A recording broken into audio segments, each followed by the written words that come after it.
God of all love and justice, we thank you today for Stephen Lawrence and for all those who have faithfully acted to bring about positive change in his memory.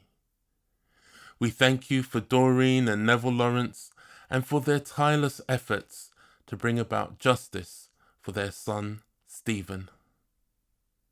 We confess to you that we have not done enough as Christian people to fight for the kind of justice you would want. We have not loved each other as you have commanded. We have not managed to make the difference you would want to see. We have not been actively anti-racist in the way that is true to our calling as disciples of Jesus Christ. We pray that you support Stephen's family this day and every day.